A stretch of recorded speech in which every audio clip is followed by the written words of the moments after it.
After years apart, a millionaire learns his best friend is still a virgin and still in love. Before we explore all the details of this incredible story, tell us where you're following us from and the time.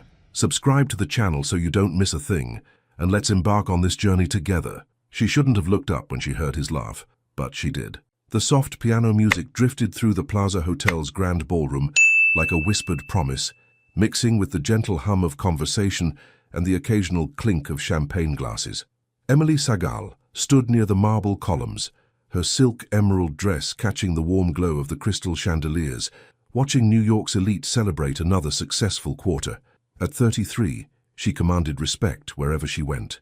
Her rich brown skin seemed to glow in the golden light, and her natural hair was styled in an elegant twist that perfectly framed her striking cheekbones and intelligent dark eyes. She moved through the room with the quiet confidence of a woman who knew exactly who she was and what she was worth. "The brilliant mind behind the Yamamoto success," someone murmured as she passed, and she smiled graciously while her thoughts drifted elsewhere. She'd been accepting congratulations all evening about closing the biggest pharmaceutical deal in company history, but something felt different tonight, a restlessness she couldn't quite name, like her heart was waiting for something her mind couldn't identify. "Emily?" The voice stopped her breath, deep, familiar, carrying the ghost of sweet 17 and stolen summers that felt like yesterday. She turned slowly, and the years collapsed like a house of cards. Matthew Terry stood 3 feet away, and time had been impossibly kind to him. Tall and lean in a perfectly tailored midnight blue suit, his dark hair touched with silver at the temples that only made him more distinguished. But those eyes, God, those same crystalline blue eyes, were studying her face like he was seeing a miracle. Matthew. His name left her lips like a prayer she'd whispered for 15 years. He took a step closer, and she caught his scent, something expensive and masculine that made her knees weak and her pulse race. "Emily Sagal," he said, his voice rough with emotion. "You're even more beautiful than I remembered." Heat bloomed in her cheeks. "You're not so bad yourself, Matthew Terry. Success looks good on you." The space between them seemed to crackle with electricity. Around them the party continued, but they might as well have been alone in the universe. "You look—" He paused, his gaze traveling over her face with reverent appreciation. "Incredible. But then, you always took my breath away, even when I was 17 and thought I knew everything. Especially then." His smile was the same crooked one that used to make her teenage heart flutter. "Though I have to say, the confidence you've gained suits you perfectly." She felt herself warming under his gaze, remembering what it was like to be seen, really seen, by someone who understood her completely. "Dance with me," he said suddenly, his hand extended between them. "Matthew, I don't think—" "One dance, for old time's sake." His eyes held hers, vulnerable and hopeful. "Please." Against every logical thought in her head, she placed her hand in his. The moment they stepped onto the dance floor, the world shifted. His arm came around her waist, pulling her closer than strictly appropriate for a public venue, and she didn't care. Her hand rested on his chest, feeling the steady rhythm of his heartbeat beneath her palm. "I can't believe you're here," he murmured, his breath warm against her ear as they swayed to the music. "I can't believe you're real." "I was thinking the same thing." She looked up at him, noting the fine lines around his eyes, the way success had refined his features without hardening them. "You disappeared so completely. I used to wonder—" "Wonder what?" "If you ever thought about me, about us." His hand tightened on her waist, drawing her even closer. "Every day I thought about you, every single day." The honesty in his voice made her heart race. They were dancing too close, talking too intimately, but she couldn't bring herself to care.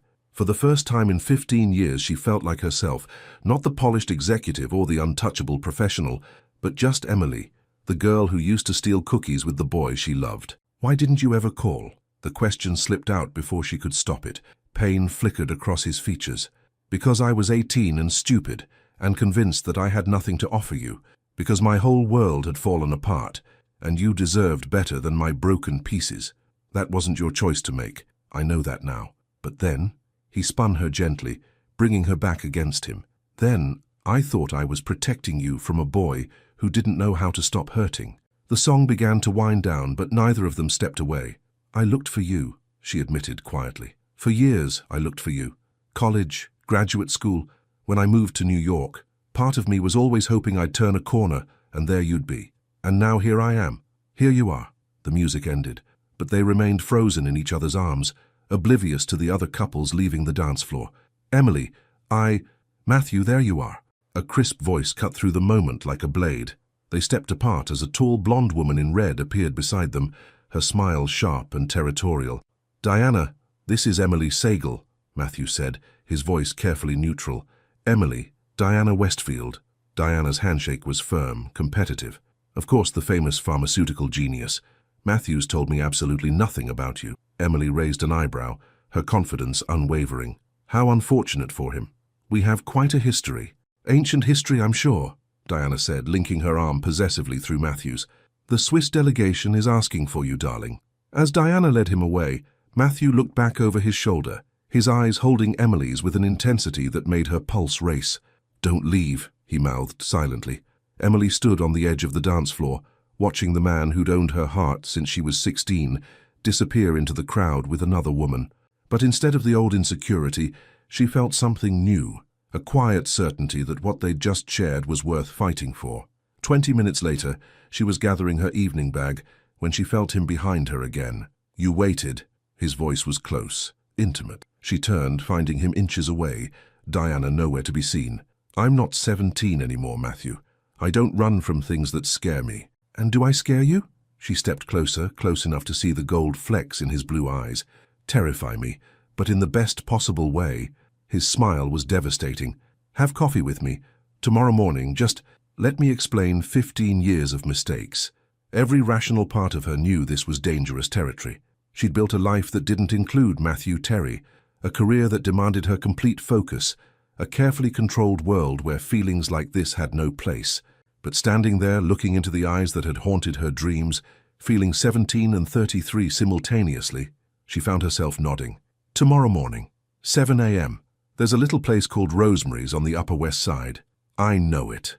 His hand almost touched hers, the space between their fingers charged with possibility. "Emily?" "Yes, I never stopped loving you. Not once, not ever." The confession hung between them like a bridge neither was sure they could cross. She reached up and brushed her fingers against his cheek, noting the way he leaned into her touch like a man starved for affection. "Tomorrow, Matthew. We'll figure out what that means tomorrow." As she walked away, she could feel his eyes on her, could feel the weight of 15 years and 1,000 what-ifs following in her wake.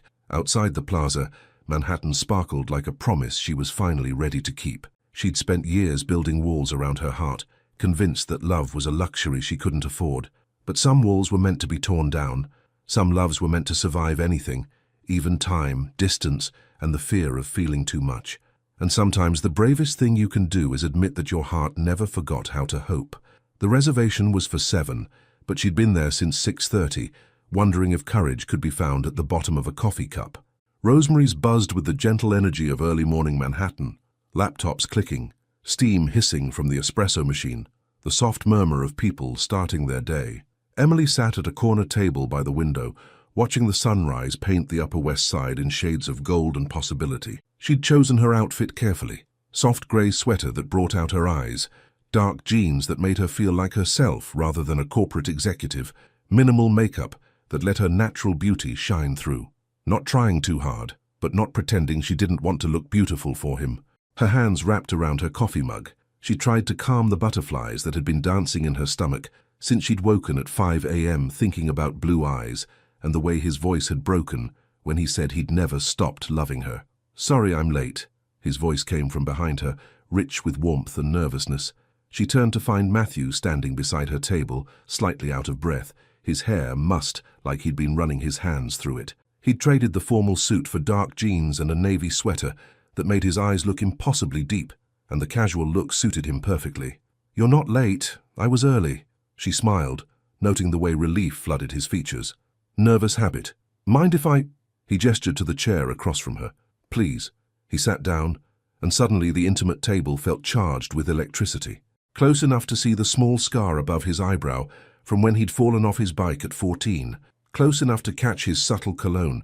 Close enough to remember what it felt like when his arms had been around her on the dance floor. "You look beautiful," he said simply, his eyes traveling over her face with reverent appreciation. "But then, you always do." Heat rose in her cheeks. "Thank you. You clean up pretty well yourself, though I have to admit, I prefer this version. This version? Relaxed, real, like the boy I used to sneak out to meet behind the library. She leaned forward slightly, her voice dropping to an intimate whisper. I missed him.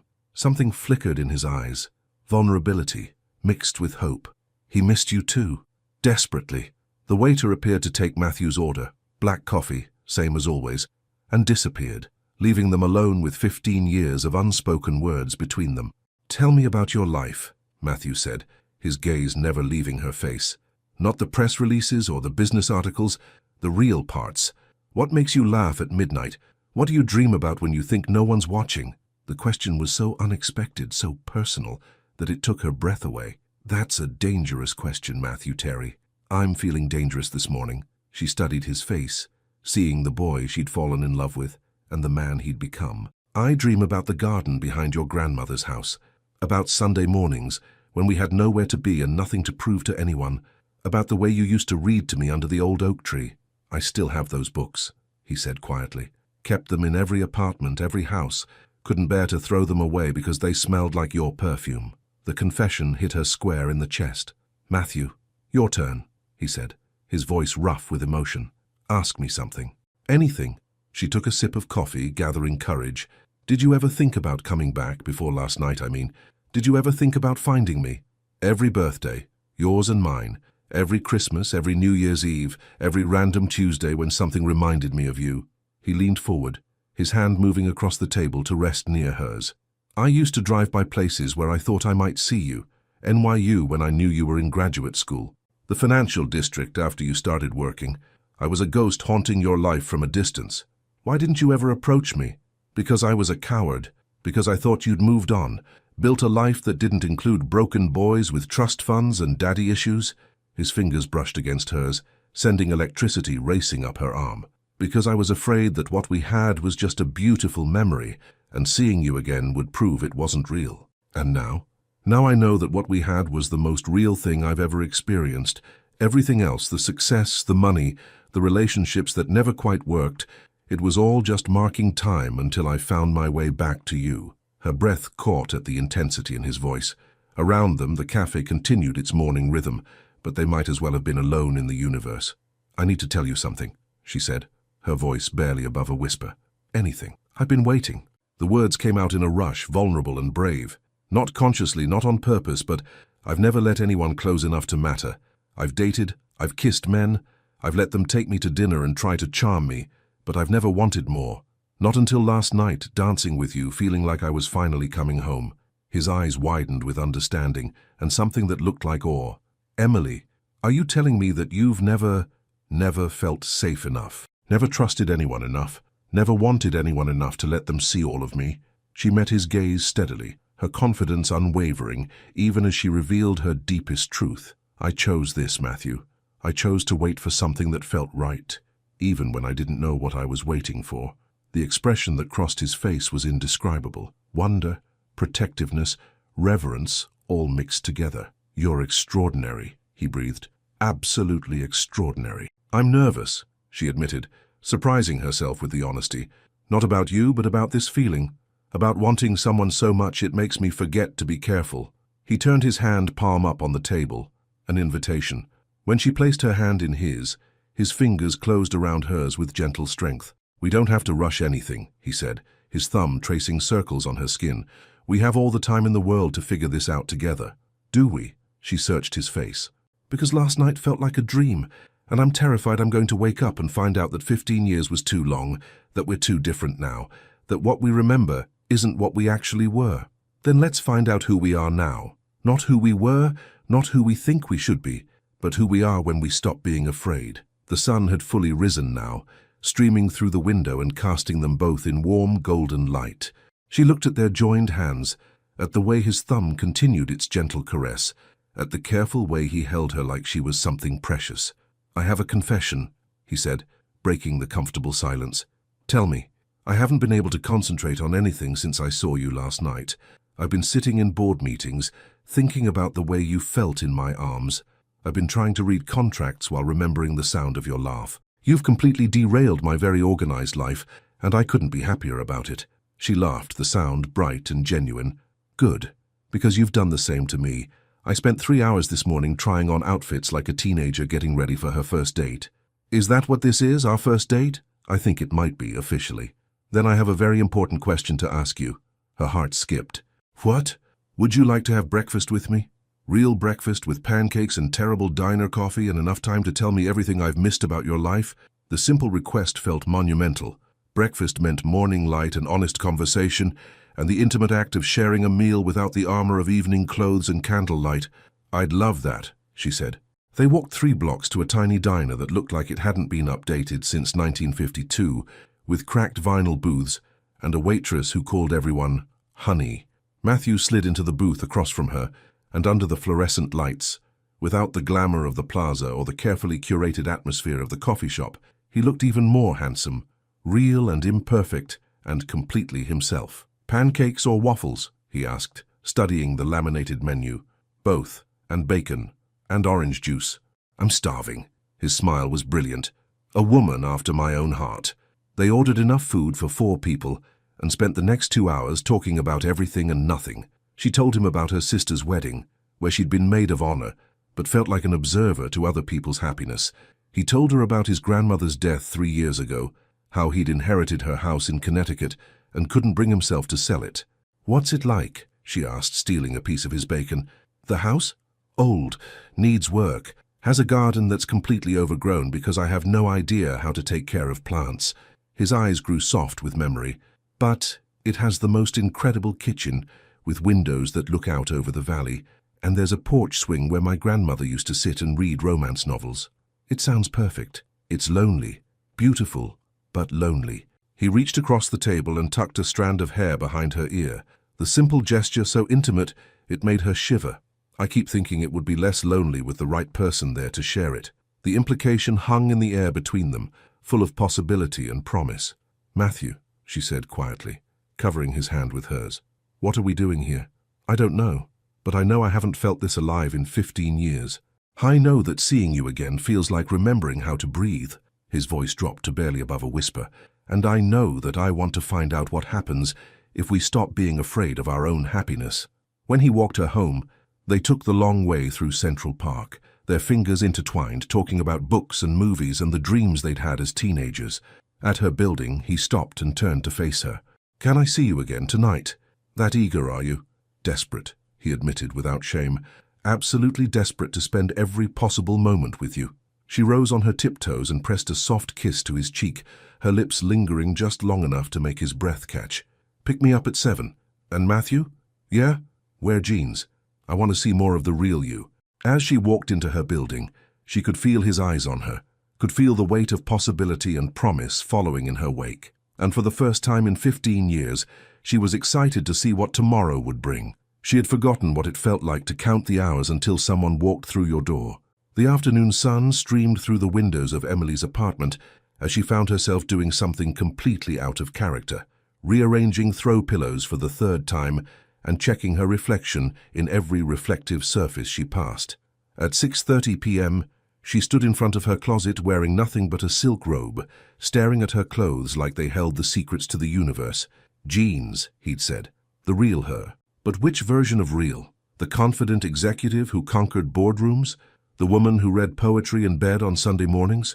The girl who used to dance barefoot in summer rain? Her phone buzzed with a text. Matthew. On my way up. Fair warning. I brought Chinese takeout and terrible wine. Emily. Perfect. I was in the mood for both. Matthew. And I brought something else. Something I've been carrying around for 15 years. Before she could respond, there was a soft knock at her door. She grabbed the first pair of jeans she could find, pulled on a soft cream sweater, and padded barefoot to answer it. Matthew stood in her hallway holding bags of takeout and looking absolutely devastating in dark jeans and a grey Henley that hugged his chest perfectly. But it was the small wrapped package in his other hand that made her heart skip. Hi, he said, his eyes travelling over her with warm appreciation. You look like someone who spent an hour deciding what the real me should wear. Like home, he finished softly. You look like home. She stepped aside to let him in, acutely aware of how intimate it felt to have him in her personal space. Her apartment was all clean lines and expensive furniture, but he somehow made it feel warmer just by being there. Nice place, he said, setting the food on her dining table. Very you. Is that good or bad? It's beautiful, sophisticated, a little intimidating. He turned to face her, his eyes sparkling with mischief. But I notice there are no personal photos anywhere. Heat crept up her neck. I don't really do sentimental. No? He reached into his jacket pocket and pulled out the small wrapped package. Then you might want to sit down for this. Her hands shook slightly as she unwrapped the tissue paper. Inside was a small silver frame, and in it a photograph she hadn't seen in 15 years. The two of them at 17, laughing at something just outside the camera's view, his arm around her shoulders, her head tilted toward his like a flower seeking sunlight. You kept this. Her voice was barely a whisper. I've carried it with me through 3 apartments, 2 cities, and more lonely nights than I care to count. He sat beside her on the couch, close enough that their thighs touched. It's been in my wallet, my desk drawer, my nightstand, the only constant in a life that never felt quite real. She traced her finger along the glass, remembering that day, a picnic by the lake, stolen kisses under the willow tree, the absolute certainty that they would be together forever. We were so young, she murmured. We were. But look at your face in that picture, Em. Look at the way you're looking at me. She looked, and her breath caught. The girl in the photograph was radiant, unguarded, completely and utterly in love. It was written in every line of her expression, in the way she leaned into him like he was her gravitational center. I look at you the same way now, Matthew said quietly, like you're everything I didn't know I was missing. When she looked up at him, tears had gathered in her eyes despite her best efforts. This is dangerous territory, you know. Why? Because I spent 15 years learning how to be happy alone, learning how to not need anyone, not depend on anyone, not let anyone matter so much they could destroy me. She set the photograph carefully on her coffee table. And then you walk back into my life and make me remember what it feels like to want to share everything with someone. Would that be so terrible? It terrifies me. The admission came out raw, honest. I've built this entire life around being self-sufficient, and suddenly I'm checking my phone every 5 minutes, hoping you've texted, planning my day around when I might see you again, lying awake at night thinking about the way you say my name. His hand found hers, fingers interlacing. Good, because I've been doing the same thing. Have you? Last night I fell asleep listening to a voicemail you left my assistant about rescheduling lunch, just because I wanted to hear your voice.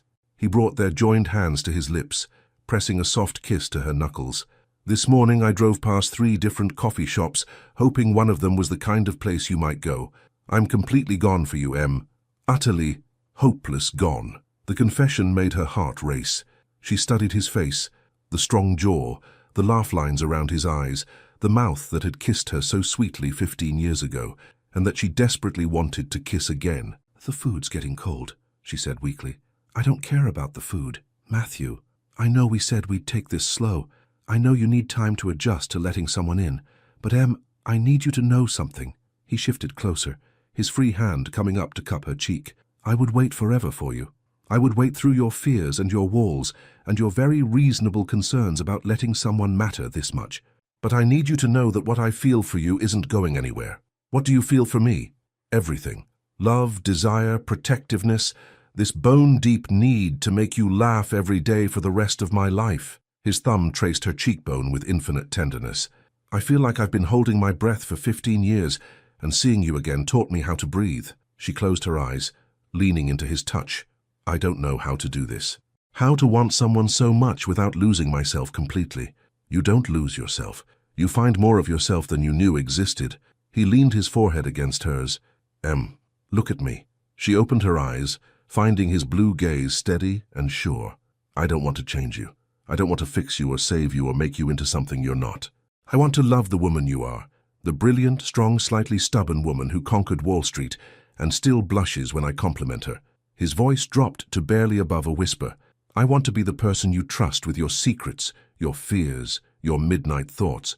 I want to be your safe place. And what do you want in return? The same thing. I want to be myself with you, not the successful businessman, or the guy with the trust fund, or the man who has it all figured out. Just Matthew, the boy who fell in love with you when we were 16 and never quite recovered.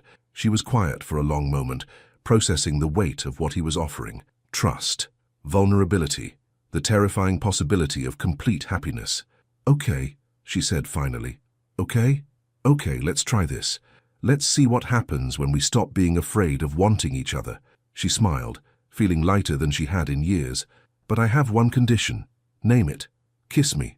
Right now. Before I lose my nerve." His smile was brilliant, devastating. "I thought you'd never ask." When he kissed her, it was nothing like the careful, hesitant kisses of their teenage years. This was the kiss of two adults who'd waited long enough, who'd lived enough life to know that what they had was rare and precious and worth fighting for.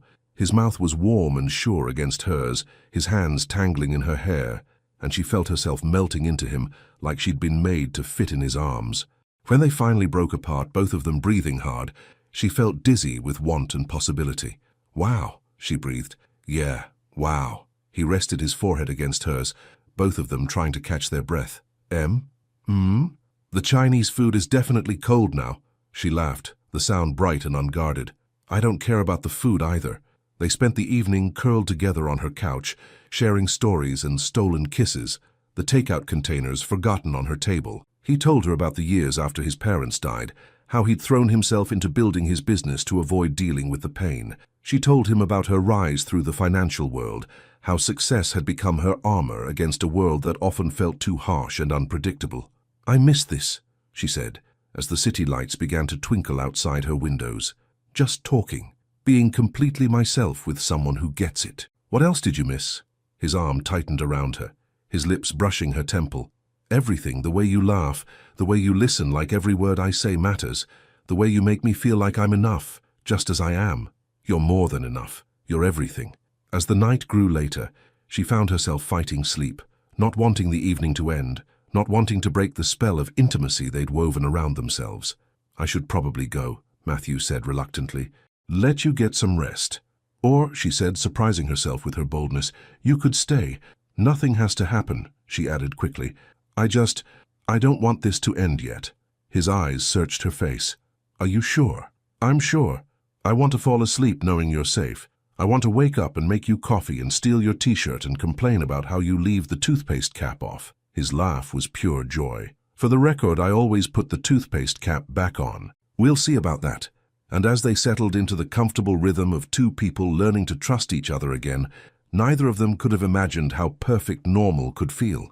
Waking up next to someone you love, she discovered, was like remembering a language you thought you'd forgotten. Emily opened her eyes to golden morning light streaming through her bedroom windows and the unfamiliar but wonderful sensation of strong arms wrapped around her waist. Matthew's chest rose and fell against her back, in the steady rhythm of deep sleep, and she allowed herself a moment to savor the simple perfection of it. They talked until nearly 3 a.m., curled together on her couch sharing stories and gentle kisses, before finally moving to her bedroom where they'd fallen asleep fully clothed, her head on his shoulder, his hand tracing lazy patterns on her arm, until sleep claimed them both. Now in the soft light of morning, she felt a peace she hadn't experienced in years. "Good morning, beautiful." Matthew's voice was rough with sleep, his lips brushing against her neck in a gesture so tender it made her heart flutter. "Good morning." She turned in his arms to face him, noting how the morning light caught the gold flecks in his blue eyes. "Sleep well?" "Better than I have in 15 years. His hand came up to cup her cheek, thumb tracing her lips with reverent gentleness. "You? Perfect. Absolutely perfect." She leaned into his touch, marveling at how natural this felt. "Though I have to warn you, I'm not really a morning person." "Noted. Coffee first, conversation second." "You remember. I remember everything about you, Em. The way you like your eggs over easy, how you always steal the last bite of dessert, the fact that you're grumpy until you've had at least 2 cups of coffee." His smile was soft, intimate. "I remember the way you used to hum while you got dressed, how you'd scrunch your nose when you were thinking hard about something. That's a lot of details for someone who was 18 when he knew me last. Some things are worth remembering perfectly." She studied his face in the morning light, the slight stubble along his jaw, the way his dark hair stuck up at odd angles, the complete contentment in his expression. He looked younger somehow, more relaxed than she'd ever seen him. "I need to tell you something," she said quietly. "Anything. I've never done this before, woken up with someone, I mean. This is all completely new territory for me." She met his gaze steadily. "And I'm surprised by how right it feels." "Right how?" "Like coming home, like this is exactly where I'm supposed to be." She paused, gathering courage for what she wanted to say next. "Matthew, what I told you yesterday about waiting, it wasn't entirely accurate." His eyebrows drew together in concern. "What do you mean?" "I mean I wasn't waiting for just anyone. I was waiting for you." The confession came out in a rush, vulnerable and brave. Every relationship that never went anywhere, every man who tried to get close to me and failed. Deep down, I think I knew I was comparing them all to a memory of what love felt like when I was 17. The expression that crossed his face was indescribable. Wonder, love, something that looked like reverence. He pulled her closer until there was no space left between them. "Do you have any idea what you're saying? That I've been yours since I was 16 years old, and 15 years didn't change that. It just made me more sure." When he kissed her this time, it was different from the night before. Deeper, more certain, full of promises neither of them had dared to make before. She felt herself melting into him, her hands fisting in his shirt, her body responding to his touch in ways that both thrilled and terrified her. "Coffee," she gasped against his lips when they finally broke apart. "I need coffee before I do something that will completely shock my conservative upbringing." His laugh was rich, delighted. "Can't have that. Though for the record, I'd be more than happy to be shocked." "Matthew Terry," she swatted his chest playfully. "You're terrible. Terribly in love with you." The words hung in the air between them, spoken so casually but weighted with absolute truth. It was the first time either of them had used the word love in the present tense, and the acknowledgement shifted something fundamental between them. "I love you too," she said simply. "I think I always have." They made breakfast together in her kitchen, moving around each other with surprising ease, considering they'd only reconnected 3 days ago. Matthew proved to be surprisingly competent with pancakes, while she handled the coffee with the precision of someone whose life depended on proper caffeine preparation. "So, what's the plan for today?" he asked, sliding perfectly golden pancakes onto her plate. "I don't know. I don't usually make weekend plans." She accepted the plate with a grateful smile. "My weekends are usually about catching up on work, maybe some reading." Sounds lonely. It was. I just didn't realize how lonely until now. She took a bite of pancakes and moaned appreciatively. "These are incredible. Where did you learn to cook?" "My grandmother. After my parents died, she decided I needed to know how to take care of myself properly. Said no woman would want a man who couldn't feed himself." "Smart woman. She would have loved you." His voice grew soft with memory. "She always said I should find someone who challenged me, who made me want to be better than I was." "And have you? Found someone like that?" I'm looking at her. The simple honesty in his voice made her chest tight with emotion. She reached across the small table and took his hand, marveling at how perfectly their fingers fit together. "Take me somewhere," she said impulsively. "Where?" "I don't care. Surprise me. I want to see the world through your eyes for a day." His smile was brilliant. "I have the perfect place." 2 hours later, they were walking hand in hand through the Metropolitan Museum of Art, Emily wearing jeans and a soft blue sweater, Matthew in a charcoal jacket that made him look like he'd stepped out of a magazine. But it wasn't the art that captivated her. It was watching Matthew see it. "Tell me what you're thinking," she said as they stood before a massive Monet painting, his arm around her waist, her head resting against his shoulder. "I'm thinking about light," he said quietly. "How Monet understood that light changes everything. The same scene can look completely different depending on when you see it, what's illuminating it. Is there a metaphor in there somewhere? Maybe. I'm thinking about how different my life looks now that you're in it, like someone turned on all the lights in a house I'd been living in darkness."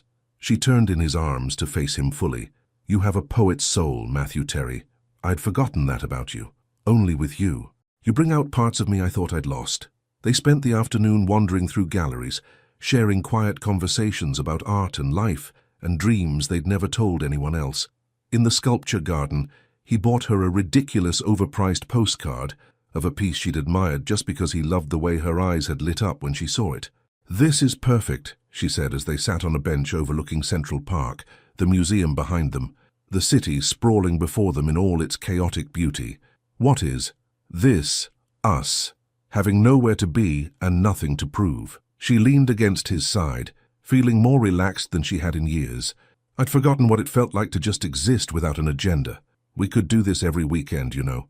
"Could we?" "If you wanted to. Museums, galleries, lazy mornings, afternoon walks. I want to give you all of it, Em. Every experience you've been too busy for, every moment of happiness you've been saving for someday." The offer was so generous, so full of promise, that it took her breath away. "What about your life, your work?" Don't you have obligations, responsibilities?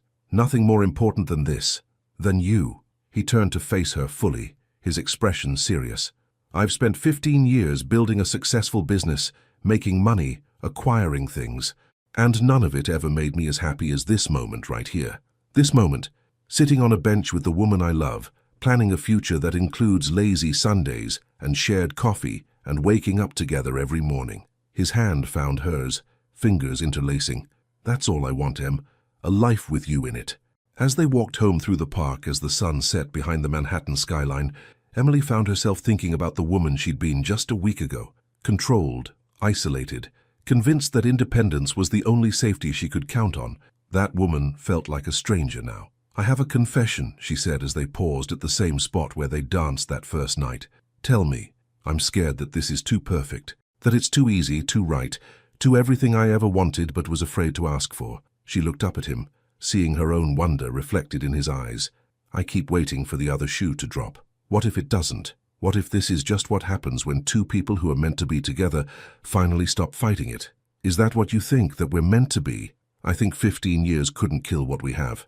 I think fate or destiny or whatever you want to call it brought us back together when we were finally ready to appreciate what we'd lost. He pulled her closer, his voice dropping to that intimate register that made her heart race.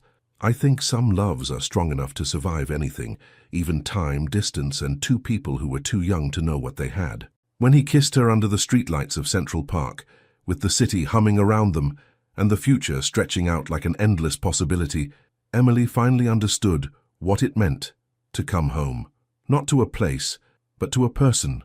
Not to safety, but to love that was worth any risk. And for the first time in her adult life, she stopped being afraid of her own happiness. 3 weeks into forever, and she was discovering that love was both simpler and more complicated than she'd remembered. The gentle October rain tapped against the windows of Matthew's Connecticut house as Emily curled deeper into the oversized sweater she'd borrowed from his closet, watching him build a fire in the stone fireplace. They'd driven up Friday evening, after he'd spent 2 days convincing her to take her first long weekend in 5 years. The house was exactly as he'd described it, old charming, filled with his grandmother's furniture, and the kind of comfortable imperfection that spoke of generations of love and laughter. Emily had fallen in love with it the moment she'd walked through the front door. Almost got it, Matthew muttered, coaxing the kindling to catch. His hair was mussed from sleep, and he wore faded jeans and a wool sweater that made him look like he belonged in a magazine spread about perfect autumn weekends. You know, most people would just turn up the thermostat, she said from her spot on the overstuffed couch, her coffee mug warming her hands. Where's the romance in that? He turned to grin at her, his face illuminated by the growing flames. Besides, I like the excuse to impress you with my primitive fire-making skills. Consider me thoroughly impressed. He settled beside her on the couch, pulling her feet into his lap with casual intimacy that still made her heart flutter. 3 weeks of this. 3 weeks of stolen mornings and evening walks, of learning each other's rhythms and preferences, of gradually lowering walls she'd spent years building. Regrets about coming up here? He asked, his hands beginning a slow massage of her feet that made her melt. About the weekend? Never. About letting you talk me into taking time off work? She pretended to consider it. The jury's still out. His voice held gentle reproach. When was the last time you took a real vacation? Not a business trip or a conference, but actual time off. She was quiet for a moment, trying to remember. My sister's wedding last year. 3 days. 3 days in how long? I don't know. A few years? His hands stilled on her feet. A few years? That's not healthy. It's necessary. Success requires sacrifice. Does it? He shifted to face her more fully, his expression serious. Because I've been pretty successful, and I've never felt like I had to choose between my work and my happiness. The conversation was veering into territory that made her uncomfortable, not because she was angry, but because she wasn't sure how to explain 15 years of armor building to someone who'd never needed to protect himself the same way. It's different for women, she said carefully, especially women in finance. We have to work twice as hard to get half the respect. Taking time off, showing weakness, letting people think we're not completely committed as it's career suicide. But you're not weak. Taking care of yourself, making time for the people you love, that's not weakness, isn't it? She pulled her feet back, tucking them under herself. The moment I start prioritizing anything over work, Someone will be ready to step into my place. Someone hungrier, more dedicated, more willing to sacrifice everything for success. Matthew studied her face, and she could see him processing what she wasn't saying. The years of fighting to be taken seriously, of proving herself over and over again, of believing that love was a luxury she couldn't afford. "What if you didn't have to choose?" he asked quietly. "What do you mean? What if you could have both? Success and happiness, career and love, professional respect and personal fulfillment." "That's not how the world works, Matthew. Maybe it's not how the world has worked for you so far, but what if we could make it work differently?" She looked at him, really looked at him, seeing the earnest hope in his eyes, the absolute belief that love could conquer practical realities. It was endearing and naive and heartbreaking all at once. "You make it sound so simple." Maybe it is simple. Maybe we just convince ourselves it's complicated because we're afraid of what we might have to give up to get what we really want. Before she could respond, her phone rang. She glanced at the screen and felt her stomach drop. "I have to take this," she said apologetically. "Emily?" Robert Clark's voice was tense, even through the phone. "I'm sorry to bother you on the weekend, but we have a situation with the Meridian Apex merger. The Japanese investors are threatening to pull out if we can't guarantee the timeline, and I need you back in the city tomorrow to salvage this." Her heart sank. "Tomorrow's Sunday, Robert." "I know, but this is a $40 million deal and you're the only one they trust to negotiate the terms. Can you make it work?" She looked at Matthew, who was watching her with understanding resignation, already creeping into his expression. "Of course," she said. "I'll be there." After she hung up, silence stretched between them, heavy with unspoken disappointment. "I'm sorry," she said quietly. "I know we planned to stay until Monday morning. It's okay." But his voice was careful, neutral in the way that meant it wasn't really okay. "Matthew, it's not that I want to go back, it's just—" "I know." He stood up, running his hands through his hair. "I understand. This is important. Don't do that." "Do what?" "Get distant. Go cold. Talk to me like I'm a business associate instead of the woman you love." She stood too, moving closer to him. "Be angry if you're angry. Be disappointed if you're disappointed. But don't shut me out." He turned to look at her, and she could see the war playing out in his expression. Love battling with frustration, understanding fighting with disappointment. "I'm not angry," he said finally. "I'm scared." "Of what?" "Of this. Of watching you choose work over us every time something important comes up. Of realizing that no matter how much I love you, you'll always put your career first because you don't know how to trust that anything else will last." The words hit her like a physical blow because they contained just enough truth to hurt. "That's not fair, isn't it? I'm not asking you to quit your job or stop being successful. I'm asking you to make room in your life for us. For this." He gestured between them. "And every time I think you're ready to do that, something work-related comes up that takes priority. This isn't just something work-related. This is a $40 million merger that could define my career. And what about defining your life? What about the things that matter outside of boardrooms and profit margins?" They stared at each other across the comfortable living room, the fire crackling peacefully in the background, the rain still pattering against the windows. It should have been the perfect romantic weekend. Instead, they were having their first real fight. "I don't know how to do this," she admitted, her voice small. "I don't know how to be successful and in love and not feel like I'm failing at both." His expression softened immediately. I've spent 15 years believing that love was a distraction I couldn't afford, that relationships were for other people, people who didn't have to fight for every promotion, every opportunity, every ounce of respect." Tears gathered in her eyes despite her efforts to maintain control. "And then you walked back into my life and made me want things I thought I'd given up on. But I don't know how to want them without being afraid I'm going to lose everything I've worked for." Matthew crossed the room in 3 strides, pulling her into his arms. "You're not going to lose anything," he said against her hair. "You're going to gain everything. But you have to trust me. You have to trust us. I do trust you. I trust us. But I don't trust the world to let us be happy without consequences." He pulled back to look at her face, his thumbs wiping away the tears that had started to fall. "What if we prove the world wrong? What if we show everyone, including ourselves, that it's possible to have both?" "How?" "By making choices that honor both our love and our ambitions, by supporting each other instead of competing with each other for priority." His voice was gentle but firm. "By remembering that success means nothing if you don't have someone to share it with." She searched his face, seeing love and patience and the willingness to fight for what they had.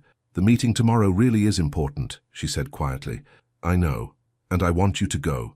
I want you to close that deal and come home triumphant and let me celebrate with you. He smiled, the tension finally leaving his shoulders. But next time, maybe we can plan better.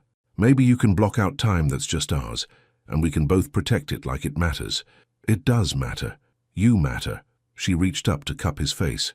You matter more than any deal, Matthew. I'm still learning how to act like it. We're both learning. That's what this is. A long, complicated, absolutely worthwhile education in how to love each other properly. When he kissed her, soft and forgiving and full of promise, she tasted the future on his lips. Not perfect, not without challenges, but real and lasting and worth every difficult conversation they'd ever have to navigate. I love you, she whispered against his mouth. I love you too, even when you're impossible, especially when you're impossible. They spent the rest of the weekend talking, really talking, about boundaries and expectations, about fears and dreams, about how to build a life together without losing themselves in the process. It wasn't always easy, but it was honest, and by the time they drove back to the city Sunday afternoon, Emily felt like they'd laid a foundation strong enough to support whatever came next. Because love, she was learning, wasn't about avoiding conflict. It was about choosing to work through it together. She was learning that love wasn't a destination. It was a choice you made new every morning. The soft November light filtered through the sheer curtains of Matthew's bedroom as Emily slowly awakened to the feeling of gentle kisses being pressed to her shoulder. 3 weeks into their relationship, and she still felt a small thrill of wonder every morning when she remembered where she was, who she was with, how perfectly right this all felt. "Good morning, beautiful," Matthew murmured against her skin, his arm tightening around her waist. "Sleep well." She turned in his arms to face him, noting how the morning light caught the gold in his hair, how relaxed and content he looked. "What time is it?" "Early. We have time." The way he said it, rich with promise and affection, made her heart skip. They'd been taking things slowly, carefully, building trust and intimacy at a pace that felt right for both of them. But lately, the careful boundaries they'd established were becoming harder to maintain. "Time for what?" she asked, though the way he was looking at her made the answer fairly obvious. "Whatever you want." His hand traced the line of her face with reverent gentleness. "I was thinking coffee, breakfast, maybe that bookstore you mentioned wanting to visit." "Or," she said, surprising herself with her boldness, "we could stay in bed a little longer." The shift in his expression was immediate, desire mixed with careful restraint. I know what we said about taking things slow, and I appreciate how patient you've been, how you've never pushed or made me feel like I needed to be ready before I actually was." She moved closer, until there was barely any space between them. "But Matthew, I am ready. I've been ready for weeks. I'm just nervous." His hand cupped her cheek, thumb tracing her lower lip. "Nervous about what?" "About not knowing what I'm doing. About disappointing you. About whether what I imagine will live up to reality." She met his gaze steadily, drawing strength from the love she saw there. "But I trust you, I trust us, and I'm tired of waiting for the perfect moment when I might feel completely confident, because I'm starting to think this is what confidence feels like. Scared but sure, nervous but ready." His voice was rough with emotion. "You could never disappoint me. Never. But are you absolutely certain? Because once we cross this line, I've been certain since that first night you stayed over, and we fell asleep holding each other. I've been certain since you carried my coffee, without asking how I liked it, since you remembered that I steal the last bite of dessert, since you made me pancakes and told me I looked like home." She smiled, feeling braver with every word. "I've been yours since I was 16, Matthew. I just needed time to remember how to be brave enough to show you." When he kissed her, it was different from any of their previous kisses, deeper, hungrier, full of 3 weeks of careful restraint finally being released. She felt herself melting into him, her body responding to his touch in ways that both thrilled and amazed her. "Are you sure?" he whispered against her lips. "I'm sure." What followed was tender and passionate, and everything she'd imagined love could be. Matthew was patient and gentle, and completely focused on her pleasure, making her feel cherished and desired, and absolutely perfect, exactly as she was. When it was over, she lay curled against his chest, feeling like a completely different woman than the one who'd woken up an hour ago. "No regrets?" he asked softly, his fingers combing through her hair. "None. Absolutely none." She looked up at him, seeing the satisfaction and love in his expression. Thank you. For what? For waiting. For making it perfect. For making me feel like the most beautiful woman in the world. You are the most beautiful woman in the world, at least in mine. They spent the morning in bed, talking and laughing and discovering each other in ways both physical and emotional.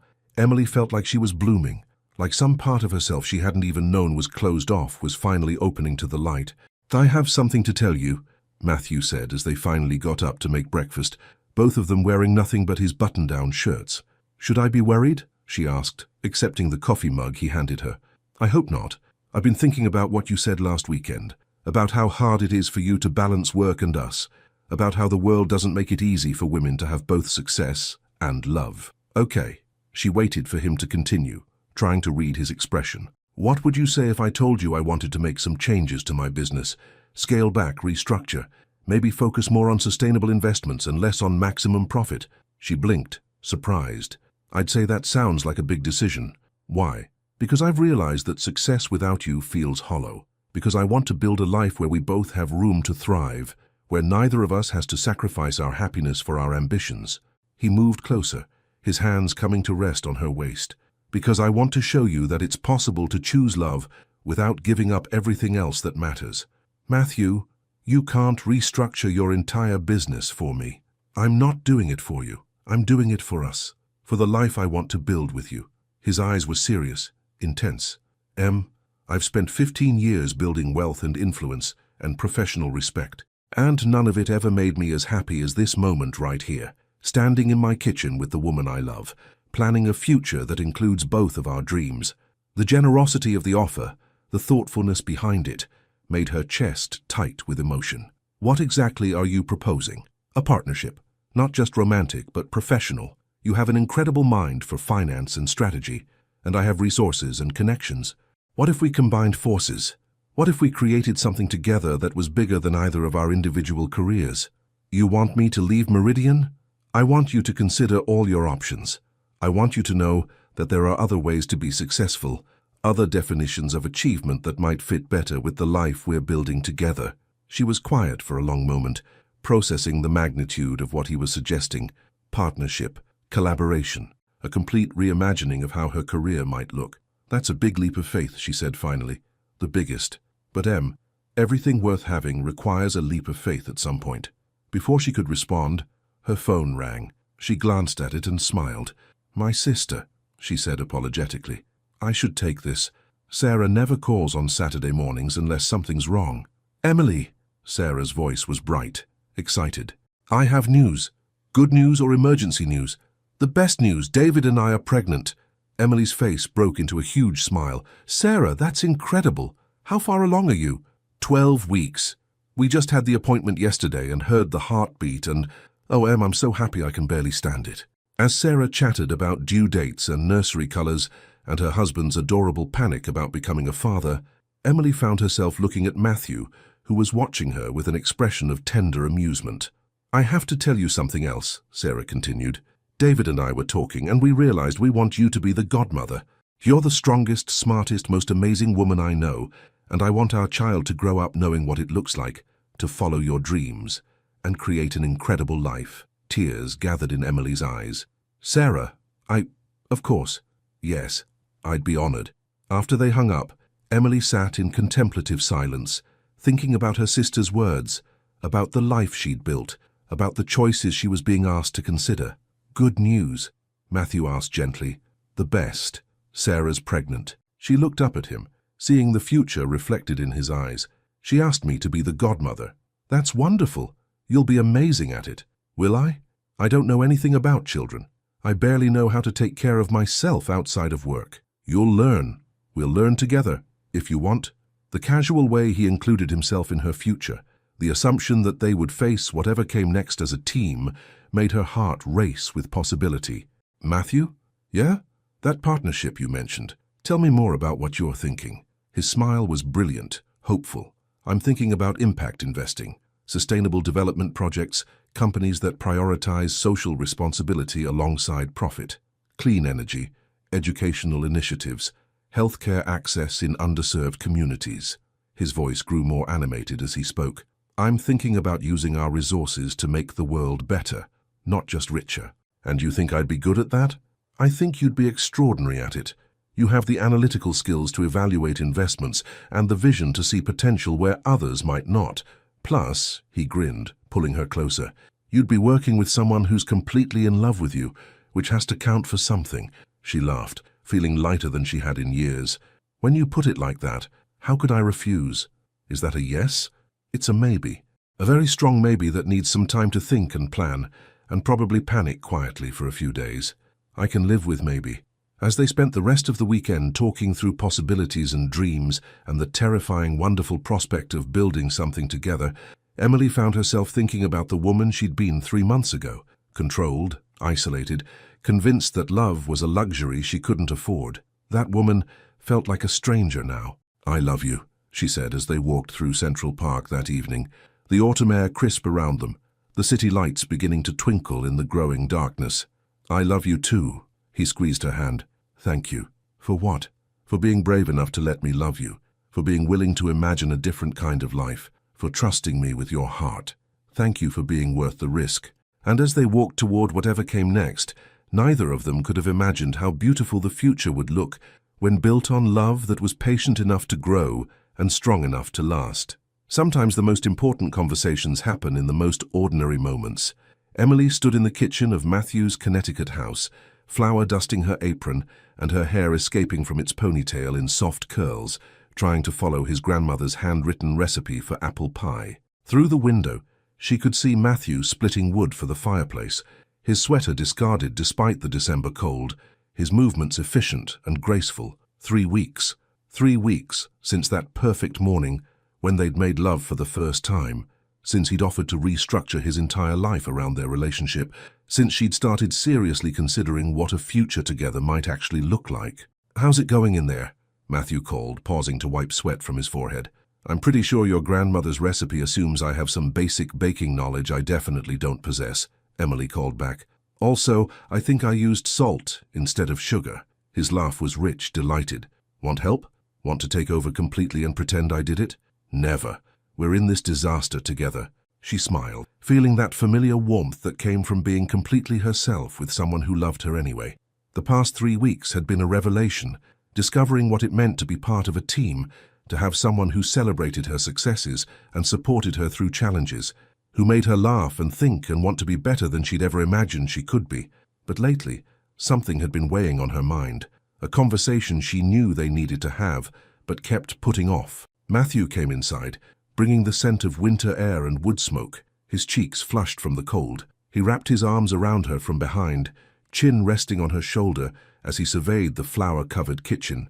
This looks like a crime scene, he observed. A delicious crime scene, maybe. I love you, he said simply, pressing a kiss to her neck. Even when you're destroying my kitchen, I love you too. Even when you make splitting wood look unfairly attractive. He turned her in his arms, and she could see something serious in his expression beneath the playful exterior. We need to talk, he said gently. Her stomach tightened. That's never a good way to start a conversation. This is good, I think, I hope. He took her hands, leading her to the kitchen table where they'd shared so many meals over the past few weeks. I got a call yesterday, from my lawyer. Okay.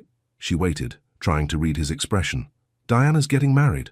To someone she met last month, apparently. She wants to finalize our business separation before the wedding. Relief flooded through her so quickly it left her dizzy. That's wonderful. Good for her. There's more. She's offered to buy out my share of our joint investments, which would give me the capital I need to start the sustainable investment fund we talked about. His eyes searched her face.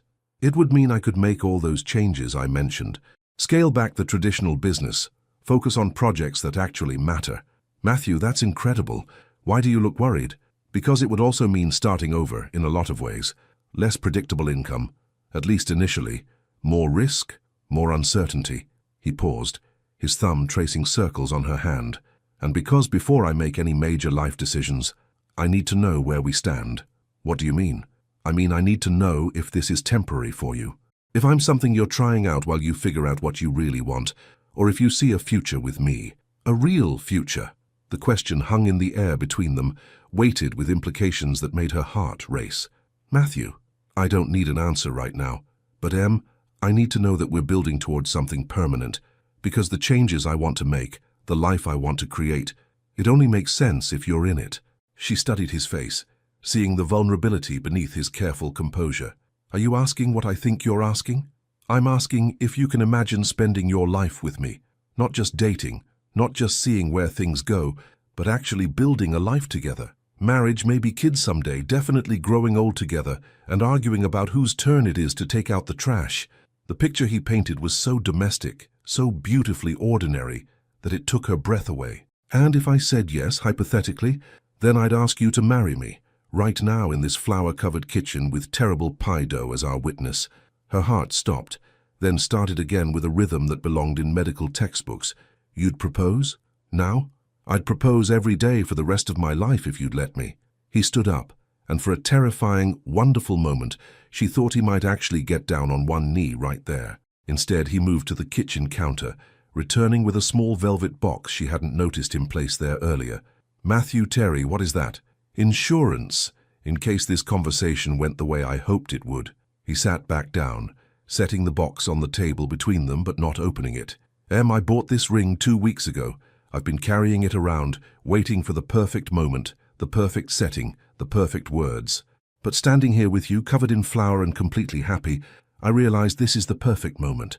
Not because it's romantic or planned or Instagram-worthy, but because it's real, because it's us." Tears gathered in her eyes, despite her efforts to stay composed. "You've been planning this?" "I've been planning this since I saw you again at the plaza, maybe longer. Maybe since we were 17, and I was too young and stupid to know what I had." His voice grew softer, more certain. "I know it's fast. I know we've only been together for 3 weeks this time around, but I've loved you since we were 17. I don't need more time to know that you're it for me. What if I'm not ready? What if I need more time to figure things out? Then I'll wait, however long you need. But I needed you to know that this isn't casual for me, that every choice I make, every plan I have for the future, includes you." She looked at the ring box, then back at his face, seeing 15 years of love and 3 months of careful trust building and a lifetime of possibilities all wrapped up in this moment. "Can I see it?" His smile was brilliant as he opened the box. The ring was perfect, elegant but not ostentatious, classic but uniquely her, a single diamond surrounded by smaller stones that caught the afternoon light streaming through the kitchen windows. "It's beautiful," she breathed. "Try it on." "Matthew, I can't just try on an engagement ring." "Why not? It's not a commitment to anything except seeing how it looks on your hand." With trembling fingers, she lifted the ring from its velvet bed and slipped it onto her left ring finger. It fit perfectly, like it had been made for her hand, and she couldn't help but admire the way it looked against her skin. "How does it feel?" Matthew asked quietly. "Perfect. Terrifying. Like everything I never knew I wanted." She looked up at him, seeing her own wonder reflected in his eyes. "I'm scared, Matthew." "Of what?" "Of how much I want this. Of how right it feels. Of the fact that I can picture our whole life together. The house, the kids, the fights about whose turn it is to do dishes, growing old and grey and still holding hands." She took a shaky breath. "I'm scared because I've never wanted anything this much, and I don't know how to want something without being afraid of losing it. So we'll be afraid together. We'll take the risk together. We'll build something beautiful and fragile and strong enough to last." She looked at the ring again, then back at his hopeful face, then at the flower-covered kitchen where they'd been attempting to bake a pie like a normal couple doing normal things together. "Ask me," she said quietly. Ask me properly. I want to hear the words." He stood up, and this time he did get down on one knee right there in his grandmother's kitchen, taking her flour-dusted hand in his. "Emily Segal, I have loved you since we were kids, who thought we knew everything about forever. I love your brilliant mind and your terrible cooking, and the way you steal my sweaters and look more beautiful in them than I ever did. I love your strength and your vulnerability, and the way you make me want to be the best version of myself." His voice grew rougher with emotion. "I want to build a life with you. I want to wake up next to you every morning and support your dreams and argue with you about paint colors and raise babies who have your intelligence and, hopefully, my common sense. Will you marry me?" "Yes." The word came out as a whisper, then stronger. "Yes, yes, absolutely yes." When he slipped the ring onto her finger properly this time, when he stood up and kissed her with all the joy and relief and love in the world, when she kissed him back with her whole heart, the pie burning in the oven was completely forgotten. "We're engaged," she said against his lips, testing the words. "We're engaged," he confirmed, grinning like a man who'd just won the lottery. "Your pie is definitely ruined." "I don't care about the pie."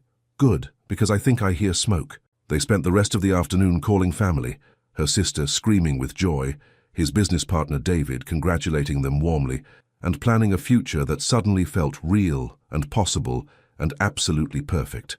And as the December sun set over the Connecticut countryside, Emily realized that home wasn't a place or a job title or a corner office. Home was this man, this moment, this choice, to build something beautiful together. Planning a wedding, she discovered, was like falling in love all over again, equal parts terrifying and exhilarating.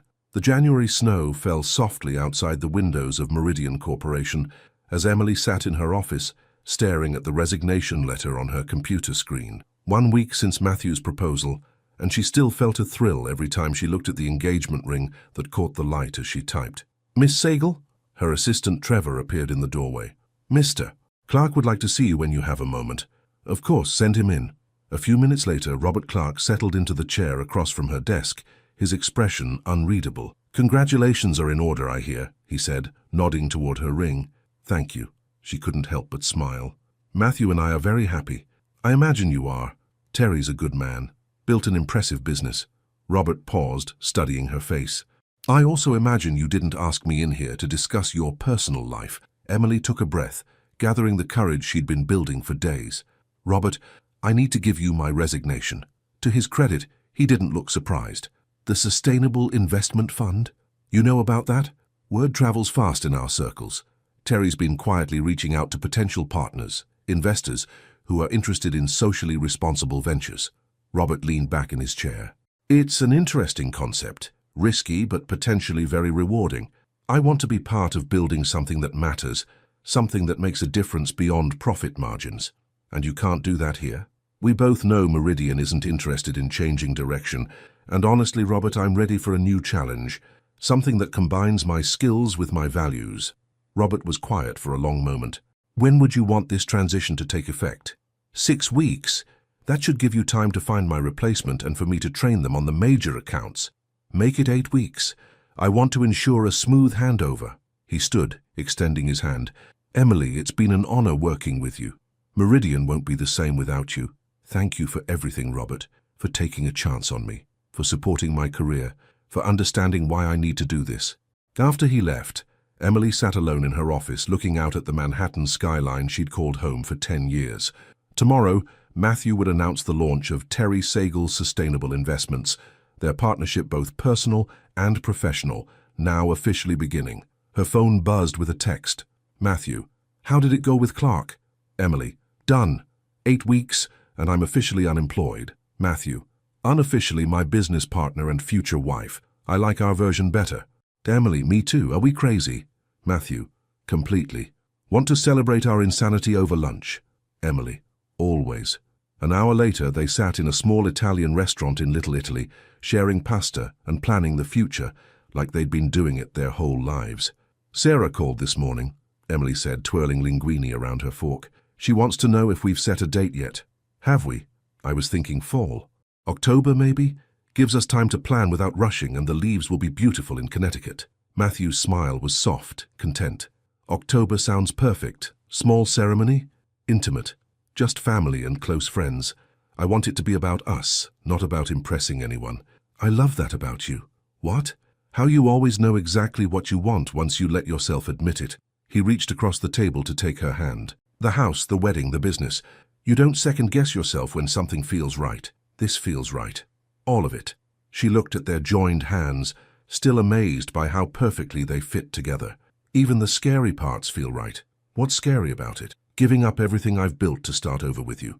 Trusting that we can be successful as partners without competing with each other. Believing that love is enough to build a life on." "Love plus mutual respect, shared values and complementary skill sets," Matthew pointed out. "We're not just running on emotion here, Em. We're making smart decisions that happen to also make us deliriously happy." When you put it like that, it sounds almost reasonable. We are reasonable. We're also crazy in love and willing to take risks for each other. I think that's the perfect combination. After lunch, they walked through Central Park despite the cold, their fingers interlaced, talking about everything and nothing. They'd fallen into this routine over the past few months, stealing time in the middle of busy days to simply be together, to remember why they were restructuring their entire lives around each other. "I have something to show you," Matthew said as they approached the bench where they'd had their first real conversation months ago. "What?" He pulled out his phone and scrolled through photos until he found what he was looking for. The architect's preliminary sketches for the office space.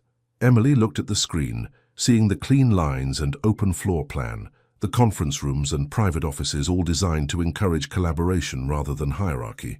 "It's beautiful," she said. "Very us. Wait until you see this." He swiped to the next image, a corner office with floor-to-ceiling windows and built-in bookshelves. "Your office, south-facing, so you'll get natural light all day. And look," another swipe revealed a small seating area with comfortable chairs and a coffee table. "Perfect for client meetings or those moments when you need to think through complex problems. You designed this for me. I designed it for us, partners in every sense of the word." The thoughtfulness behind the gesture, the way he'd considered not just her professional needs but her personal preferences, made her heart swell with love. "I can't wait to start," she said honestly. "I can't wait to build something meaningful with you." Speaking of building things, Matthew's expression grew playful. "My grandmother's house has some renovation needs. Kitchen upgrades, bathroom remodels, maybe converting the sunroom into a home office for when we want to work from Connecticut. That sounds expensive. That sounds like making a house into our home." The casual way he talked about their future, the assumption that they would blend their lives completely, still made her feel giddy with possibility. "I love you," she said suddenly. "I love you too, even when you interrupt my renovation planning with random declarations of affection, especially then." That evening they had dinner with Sarah and her husband David, celebrating both the engagement and Sarah's pregnancy, which was progressing beautifully. Watching her sister glow with happiness, seeing the easy affection between Sarah and David, Emily felt a deep contentment settle over her. "You look happy," Sarah observed as they cleaned up dishes later. "Different, like you finally stopped fighting yourself." "I feel different, like I finally figured out what I actually want instead of just what I think I should want." "And what do you want?" Emily looked through the kitchen doorway to where Matthew and David were deep in conversation about sustainable energy investments, their voices animated with the passion of people who loved their work. Everything. Love, partnership, meaningful work, a family someday. "I want to build a life that matters, not just a career that impresses people." "Good for you. You deserve all of it." Later that night, as she and Matthew lay in bed in his apartment, her head on his chest, his fingers playing with her hair, she felt a peace she'd never experienced before. "We're really doing this," she said softly. "Getting married, starting a business, completely upending our established lives for love." He pressed a kiss to the top of her head. "Yeah, we're really doing this. Any regrets?" "Just one." She lifted her head to look at him, concerned. "What?" "That we wasted 15 years being apart when we could have been building this life together all along. We weren't ready then. We needed to become who we are now to make this work." "You're right. But Em? Yeah? I'm never letting you go again. Whatever challenges come, whatever obstacles we face, whatever crazy decisions we make together, we're doing it as a team. Promise?" "I promise. Forever and always." As she settled back against his chest, listening to the steady rhythm of his heartbeat, Emily thought about the woman she'd been a year ago, driven, successful, and utterly alone. That woman had built an impressive life, but had forgotten to make room for joy. This woman, the one wearing an engagement ring and planning a future with the love of her life, had everything. And the best part was, their story was just beginning. The call that would change everything came on a Tuesday morning while they were making pancakes. Emily stood at the stove in Matthew's kitchen, humming softly as she flipped what might have been her first successful batch of pancakes ever, when his phone rang. 6 months engaged, 2 months into running their sustainable investment fund, and she'd never felt more settled in her skin or more excited about the future. "Matthew Terry," he answered, balancing the phone between his ear and shoulder as he poured orange juice. She watched his expression change, surprise, then concern, then something that looked like shock. "When?" he asked, his voice suddenly serious. "How long has he been sick?" Emily turned off the burner and moved closer, worry creeping into her chest. "Of course. Yes, I'll be there as soon as possible." He hung up and stood still for a moment, processing whatever news he'd just received. "Matthew," she touched his arm gently. "What's wrong?" "That was my Uncle James. My grandfather's in the hospital. He's been sick for weeks. but he didn't want anyone to know. He had a stroke yesterday. Her heart sank. Matthew rarely talked about his family. After his parents died, he'd been raised by his grandparents, but his grandfather had always been a distant figure, more obligation than affection. Is it serious?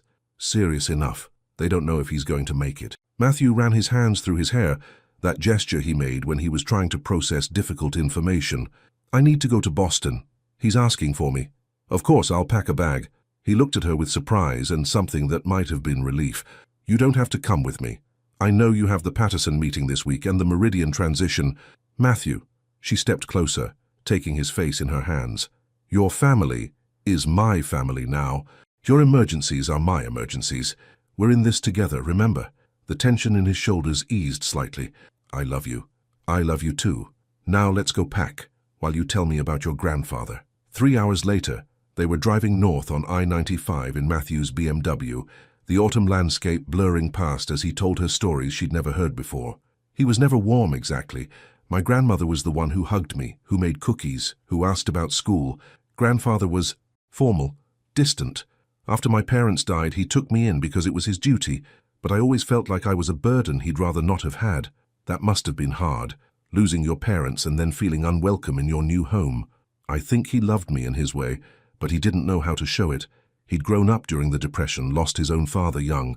Love was providing for your family, making sure they had what they needed. Emotional connection wasn't really part of his vocabulary. Emily reached over and took his hand. What changed? Why is he asking for you now? I don't know. Uncle James says he's been asking about me for days. Whether I was happy, whether I'd found someone to love, whether I was building the kind of life that mattered. Matthew's voice grew quieter. Apparently, he saw the announcement about our engagement fund in the business journal and asked James to read it to him 3 times. He's proud of you. Maybe. Or maybe he's just old and scared and wants to make peace before he goes. The Boston hospital was exactly what Emily expected. Sterile hallways, the scent of disinfectant, the quiet urgency of people navigating crisis. Matthew's Uncle James met them in the waiting room, a tall man in his 60s with Matthew's eyes and a tired smile. He's awake, James said after embracing Matthew. Weak, but aware. The doctors say the next 48 hours will be critical. Can I see him? He's been waiting for you. Matthew paused at the door to his grandfather's room, and Emily could see him gathering courage. I'll wait out here, she said softly. No, come with me, please. The man in the hospital bed looked smaller than she'd imagined, his silver hair thin against the white pillow, his hands fragile on the blue blanket. But his eyes were alert, intelligent, and they focused immediately on Matthew, with an intensity that spoke of things left unsaid. Grandfather, Matthew said quietly, how are you feeling? Like an old fool who waited too long to have important conversations. His voice was raspy but strong. You must be Emily. I am. It's an honor to meet you, Mr. Terry. The honor is mine. I've heard you're the woman who finally convinced my stubborn grandson to stop running from happiness. Emily glanced at Matthew, surprised. He told you about me. He's been telling me about you for months. Every phone call, every letter. Emily thinks this. Emily said that. Emily helped me realize.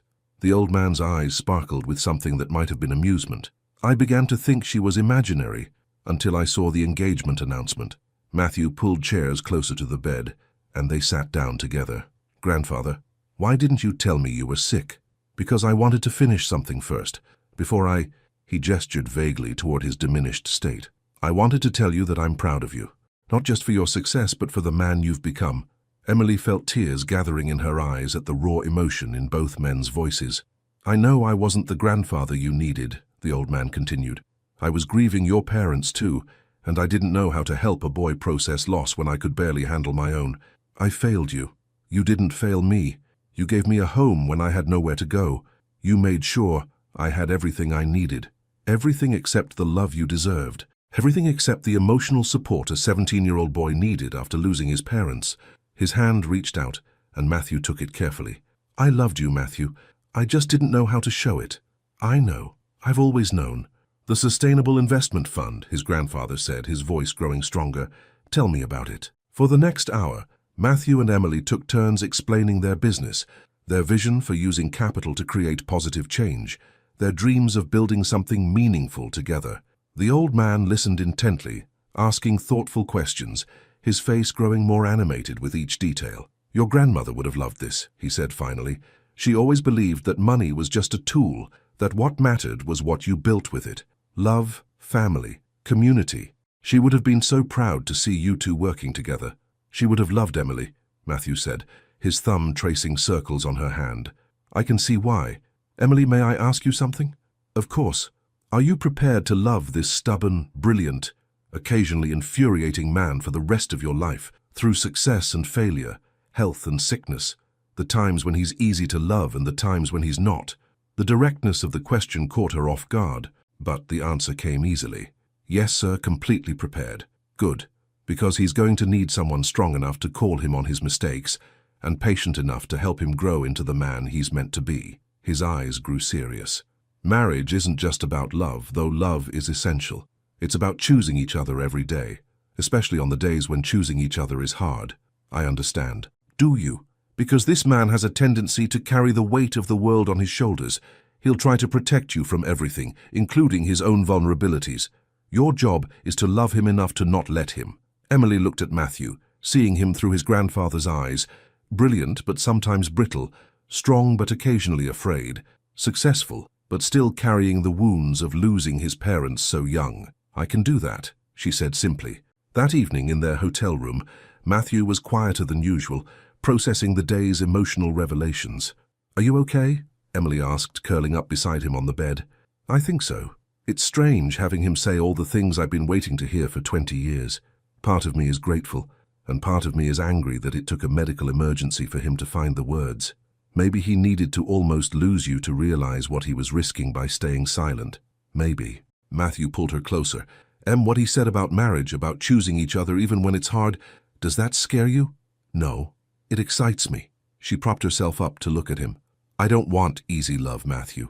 I want real love. The kind that grows stronger through challenges, that deepens through difficulty, the kind that lasts, even when I'm impossible. Especially then.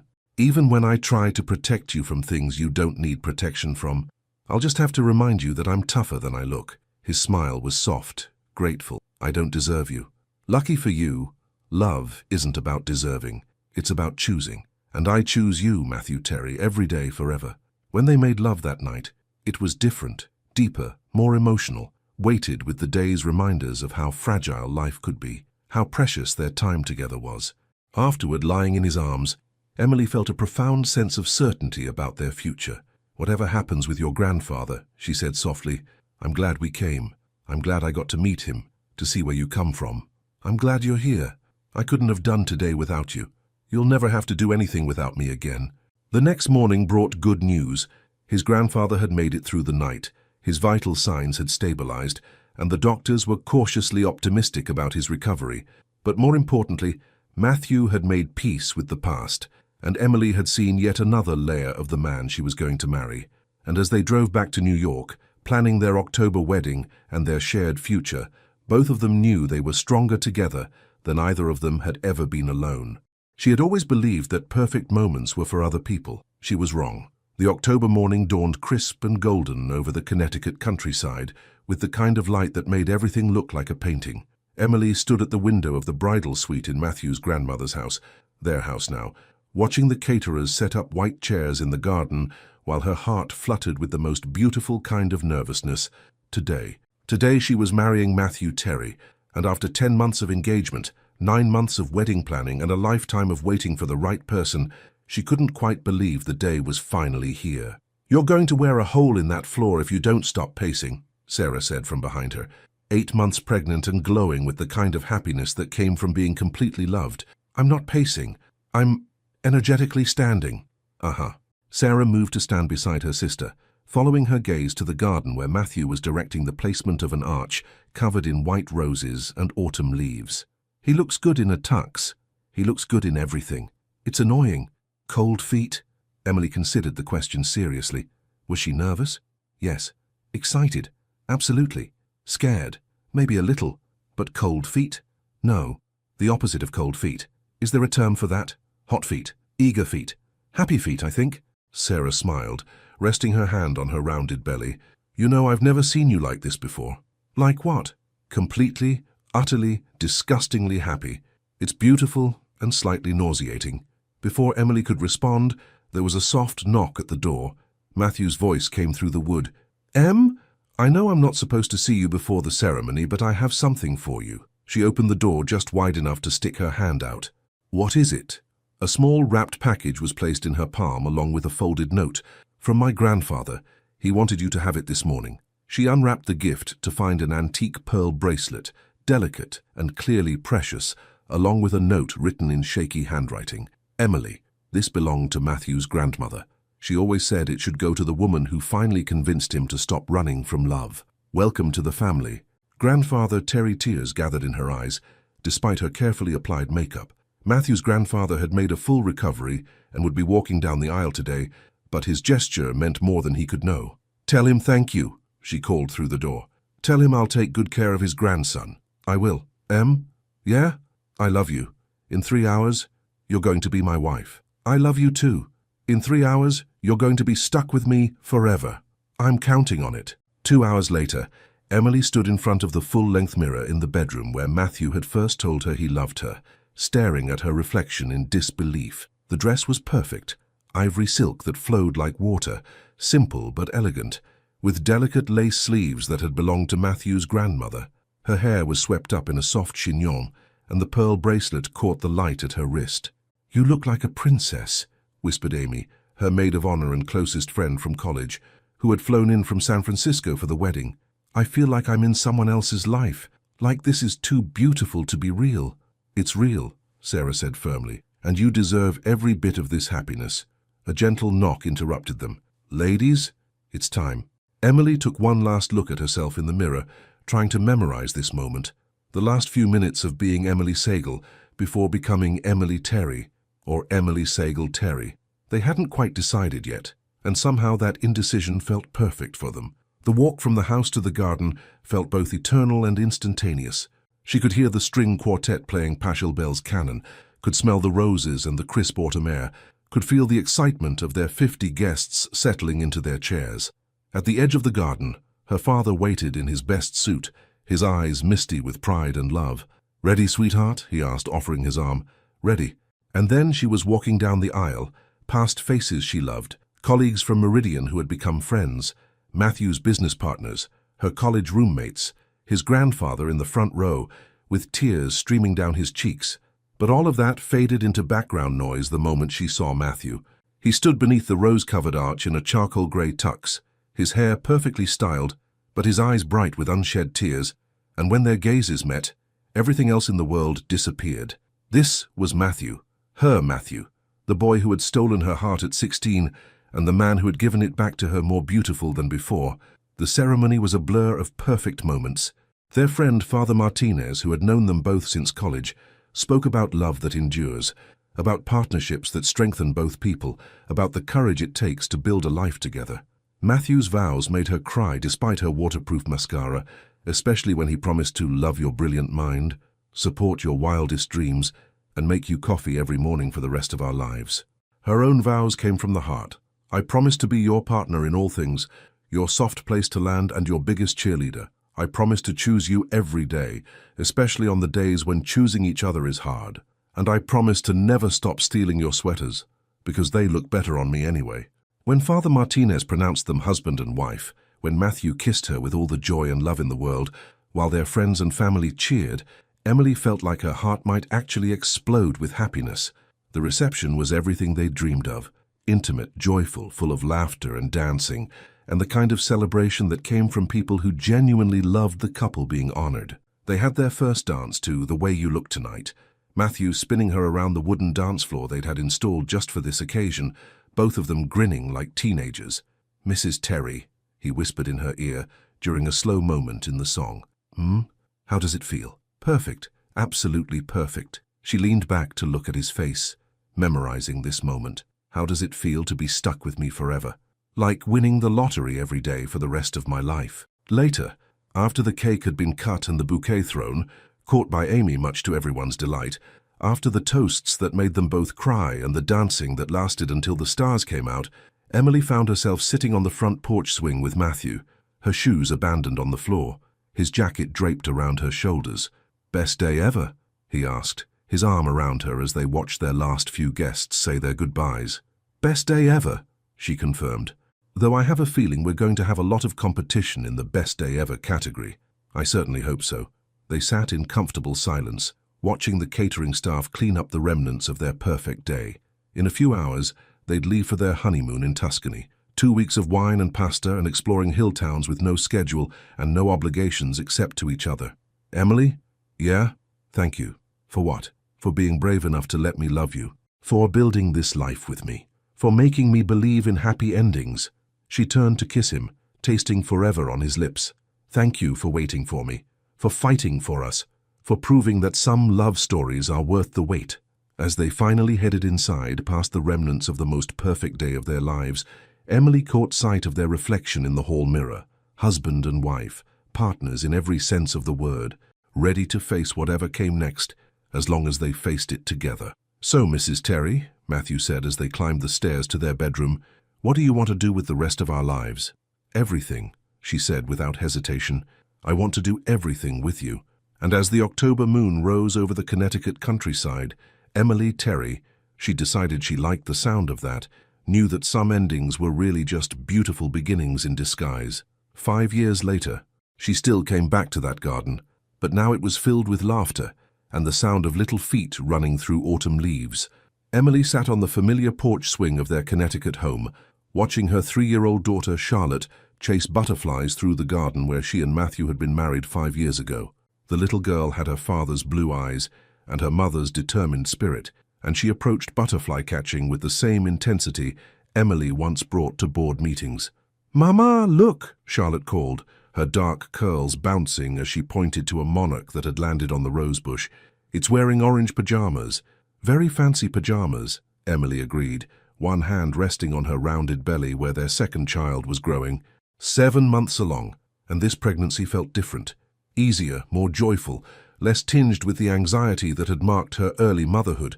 The screen door opened behind her, and Matthew appeared with 2 cups of tea and the satisfied expression of someone who had just finished a particularly productive conference call.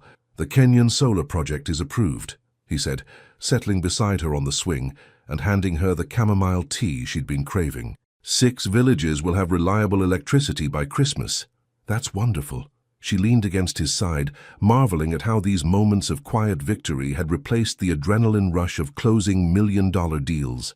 Terry Sagal's sustainable investments had grown beyond their wildest dreams, funding clean water initiatives across 3 continents, educational programs for underserved communities, and renewable energy projects that were changing lives.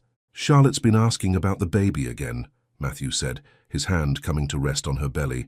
"Specifically whether he'll like butterflies as much as she does." "And what did you tell her?" "That if he's anything like his mama, he'll probably prefer the financial projections for butterfly conservation programs." Emily laughed, the sound carrying across the garden where Charlotte had moved on to collecting colorful leaves with scientific precision. "She's going to be an incredible big sister," Emily said, watching their daughter arrange her leaf collection in order of size, "though I suspect she's going to try to organize him from day one. Wonder where she gets that from." "Matthew Terry, are you suggesting I'm controlling?"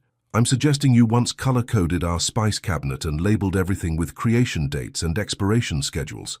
That's called being organized. It's a valuable life skill. It's called being you, and I love every obsessively detailed part of it." 5 years of marriage had taught them both that love wasn't just the butterflies and passion of their early days, though those still flared regularly, but also this comfortable rhythm of shared jokes, mutual support, and the kind of intimacy that came from choosing each other every single day. "Emily?" Matthew's voice grew more serious. "Do you ever miss it? The corporate world, the high-stakes deals, being the Iron Lady of Wall Street?" She considered the question, watching Charlotte discover a ladybug, and immediately begin explaining to it why gardens were important ecosystems.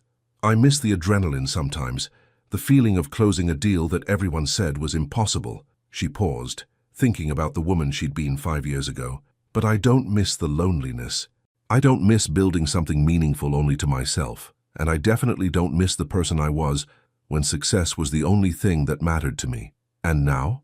Now I wake up every morning knowing that what we're building, this family, this business, this life, it matters in ways I never imagined possible." She turned to look at him, seeing the afternoon light catch the silver that had begun threading through his hair. I'm happier than I ever dreamed I could be. Even when Charlotte wakes us up at 5 a.m. to discuss whether clouds have feelings, especially then, their conversation was interrupted by Charlotte running toward them, her small fists full of leaves and her face bright with discovery. "Mama! Daddy! I found the most beautiful leaf in the whole world." She climbed onto Matthew's lap, arranging her treasures on the small table beside the swing. "It's red and orange and yellow, and it looks like it's dancing." "It's gorgeous, sweetheart," Emily said, admiring the maple leaf that was indeed spectacular. "What are you going to do with it?" "Save it forever and ever. Like you and Daddy save your pictures from when you got married in our garden." Matthew and Emily exchanged a look over their daughter's head, the kind of wordless communication that came from years of partnership, parenting, and profound understanding of each other. "Speaking of our garden," Matthew said, "what would you think about having a little party here next month?" "What kind of party?" "The kind where we celebrate Uncle David's new book, and Aunt Sarah brings her famous apple pie, and we invite all the people who matter to us to see how beautiful our life turned out." "A gratitude party?" "Exactly." Charlotte clapped her hands. "Will there be cake?" "There will definitely be cake," Matthew assured her. "And music?" "And music." "And can I wear my princess dress?" "You can wear whatever makes you happy." As the afternoon faded into evening, they moved inside for Charlotte's bath time and dinner and the gentle chaos of bedtime stories. Emily watched Matthew read Good Night Moon for the 100th time, his voice soft and patient, his large hands gentle as he tucked their daughter under her favorite quilt. Later, after Charlotte was asleep and they'd settled into their own bedroom, Emily found herself looking through the photo albums they'd created over the past 5 years. Their wedding day, their honeymoon in Tuscany, the day they'd signed the papers to officially buy his grandmother's house, Charlotte's first steps in this very garden, Matthew teaching her to plant sunflowers. "Look at this," she said, stopping at a photo from their 2nd anniversary. They were standing in front of the offices of Terry Sagel's Sustainable Investments, holding a bottle of champagne and grinning like people who had just conquered the world. "We look so young," Matthew said, settling beside her. "So excited about everything." "We were young and naive. We thought building a sustainable business would be the hardest thing we'd ever do. And then we had a baby who refused to sleep through the night for 18 months, and discovered that love actually does multiply rather than divide, and learned that success is meaningless if you don't have someone to share it with." Emily closed the album and curled up against his side, feeling the baby kick gently in response to her movement. "Matthew? Yeah? Do you think we've done it? Built the life we dreamed about?" "I think we've built something better than what we dreamed about. I think we've built something real." She was quiet for a moment, thinking about all the paths that had led them here, the 15 years apart, the fear and doubt, the leap of faith it had taken to trust in love over safety. "I have a confession," she said finally. "Should I be worried? I used to think that happy endings were for other people, that women like me, driven, ambitious, maybe a little too intense, we got success instead of love. We got corner offices instead of fairy tales. And now I know that the best fairy tales aren't about perfect people finding perfect love. They're about real people choosing to build something beautiful together, even when it's messy and complicated and nothing like what they planned." When he kissed her, soft and sweet and full of 5 years of shared mornings and difficult conversations and laughter that echoed through every room of their home, she tasted forever on his lips. "I love you, Emily Terry." "I love you too, Matthew Terry. Thank you for showing me what happily ever after actually looks like."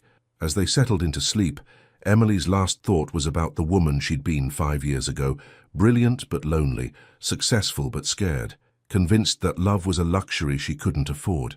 That woman had been wrong about almost everything. Love wasn't a luxury. It was the foundation that made everything else possible. Love wasn't a distraction from success. It was what gave success meaning. And love wasn't something that happened to other people in other stories. Sometimes, if you were very lucky and very brave, love happened to you. And sometimes, the greatest acquisition of your life wasn't a company or a title or a corner office. Sometimes it was the courage to let someone love you completely and discovering that when love is properly invested, the returns last forever. The end, a final message. Love stories like Matthew and Emily's remind us that sometimes the greatest risk we can take is allowing ourselves to be completely vulnerable with another person.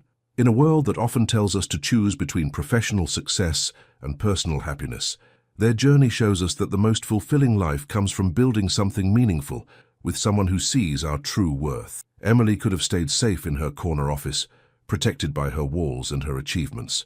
Matthew could have remained in his comfortable but emotionally distant arrangements. Instead, they chose courage. They chose to believe that love, real, deep, transformative love, was worth restructuring their entire lives around. Their story isn't just about romance, it's about partnership, about two people deciding to grow together rather than apart, about discovering that true success means having someone to share both your victories and your vulnerabilities with. Now we want to hear from you.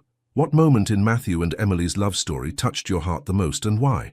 Was it their first dance at the plaza, the moment she said yes in the flower-covered kitchen, their wedding day in the garden, or perhaps watching them build a family 5 years later? Share the scene that made you believe in their forever love. Your participation means everything to us. Please share your thoughts and feelings in the comments below. Let's celebrate love stories that inspire us to be braver in our own lives. Thank you so much for watching until the end. If you enjoyed this story, don't forget to subscribe to the channel, leave a like, and comment your thoughts. Your participation is very important to us. See you next time.